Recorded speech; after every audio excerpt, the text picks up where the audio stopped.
Assalamualaikum warahmatullahi wabarakatuh. Gimana kabarnya hari ini anak-anak? Semoga kita semua dalam keadaan sehat walafiat dimanapun kalian berada. Oke. Masih ingat pertemuan sebelumnya kita membahas tentang apa? Ada yang tahu? Ya betul. Kita membahas tentang mapping. Untuk pertemuan kali ini kita akan bahas tentang kepemimpinan. Ada yang tahu kepemimpinan itu apa? Oke, kepemimpinan berasal dari kata pimpin yang memuat dua hal pokok, yaitu pemimpin sebagai subjek dan yang dipimpin sebagai objek.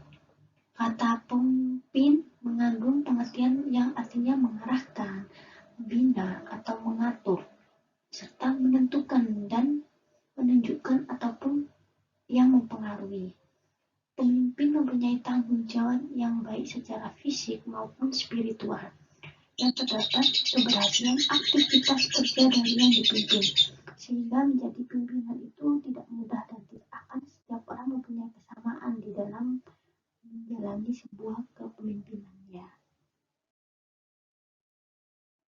Adapun latar belakang sejarah kepemimpinan. Pada dasarnya, suatu kepemimpinan muncul bersama dengan adanya keberadaban manusia, yaitu sejak zaman Nabi dan nenek moyang kita terdahulu. Di sini terjadi sebuah perkumpulan bersama yang kemudian bekerja sama untuk mempertahankan hidupnya dari kepenuhan, sehingga perlu suatu kepemimpinan. Pada saat itu, seorang yang dijadikan pemimpin adalah orang yang paling kuat, paling cerdas, dan paling pemberani.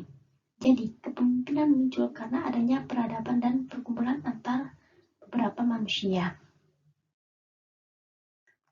Sebab munculnya sebuah kepemimpinan.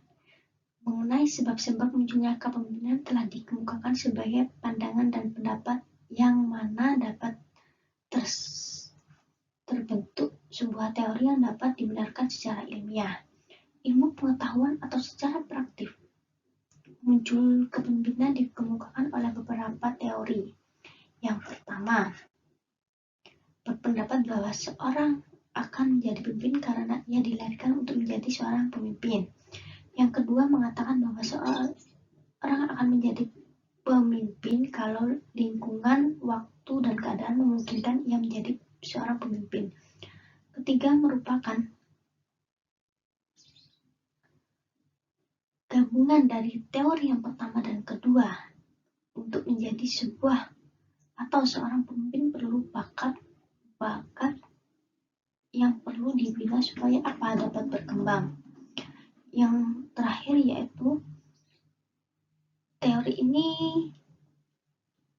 setiap orang bisa menjadi seorang pemimpin karena dalam situasi tertentu mempunyai kelebihan-kelebihan yang diperlukan dalam situasi itu.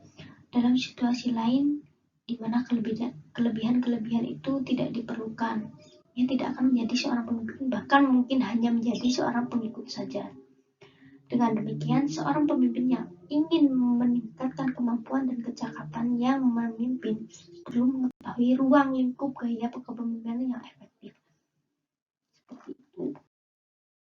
Tipe gaya kepemimpinan mempunyai sifat, kebiasaan, watak, dan kepribadian sendiri yang khas, sehingga tingkah laku dan gayalah yang membedakan dirinya dengan orang lain. Gaya pasti akan selalu mewarnai perilaku dan tipe sebuah kepemimpinan.